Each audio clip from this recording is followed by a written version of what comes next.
जों आन्ज्रिका दंग'पारानिफ्राय फैदों। मानो फैदों बेहाय? बेयाव खुलुमनो होननानै फैदोंमोन। दे बे दिनै दायो उदालगुरि जिल्लानि सिङाव थानाय मोनसे ताम्रेश्वर एबा थामायस्वर मुंनि जायगायाव बेहायनो इसोर शिबआ मोनसे समाव बेहाय फैदोंमोननो जे 11,000 एबा 1200 जौथायावनो नैबेयाव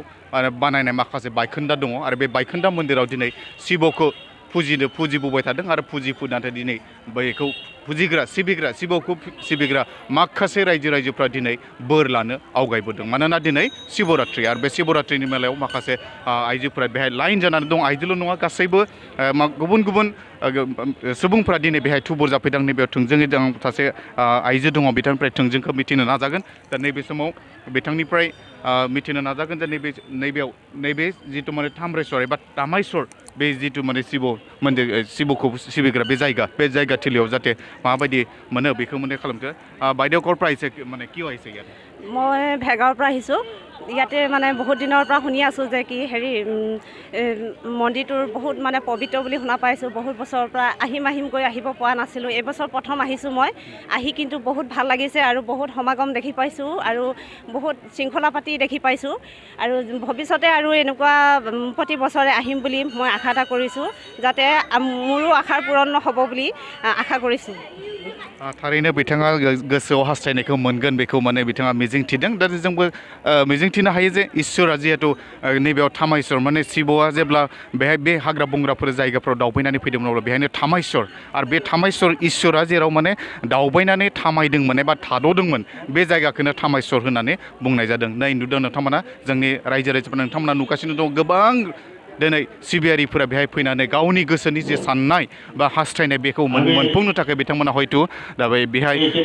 सिरिबाङाव लाइन जानानै थांगासिनो दङ फारसेथिं गिदिंगासिनो दं मानोना गोबां सिबियारि रायजो बेखौ माने खेंख्रा बेंख्रा खालामनो गोनां जादों मानोना नङाबा जायगाया बेहाय थोआ आरो बेहाय फुंनिफ्रायनो हयथ' दासिम मानसिफोरा नैबे जिथु थामायस्वरनि जि मन्दिर बे खैराबारिनि बे जायगायाव जि मन्दिर दङ बे मन्दिराव सिबिनो थाखाय गावनि गोसोनि साननायखौ मोननो थाखाय जाहाथे बिथांमोना इसोरनि खाथियाव बोर बिनो लानो फैदों आरो जों नुदों जे गुबुन गुबुन जायगानिफ्राय जिहेतु गोबां मानसिफ्रानो बेहाय सिबियारि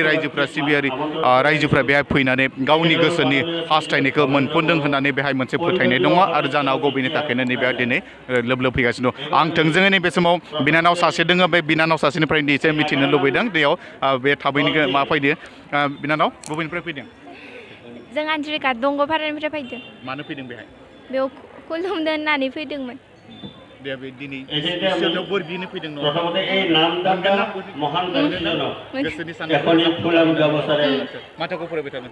आं क्लास 9 मोनदों क्लास 10 फैदों नामदाता फैबाय थानाय समाव मेट्रिक आनजादखौ मोजाङै नंगौ थारैनो दा बिथाङाबो माने जायो साब फरायसाया बिथाङाबो फैदों दा फैनानै बिथाङाबो गोसोनि साननायखौ बिबुंनो मोननो थाखाय जाहाथे हायो बेखौ बिथाङाबो नायदों दा जों बे माखासे बायखोन्दा दङ बे बायखोन्दाफोरखौ आं दिन्थिनो खावलायदों जाहाथे नैबेयाव जेसेबांनि गोदोनि अन्थाइजों बानायनाय बे अन्थाइनि बानायनायजों माने माबायदि बानायदों बेखौ रावबो बुंस' हाया नाथाय बेहाय जि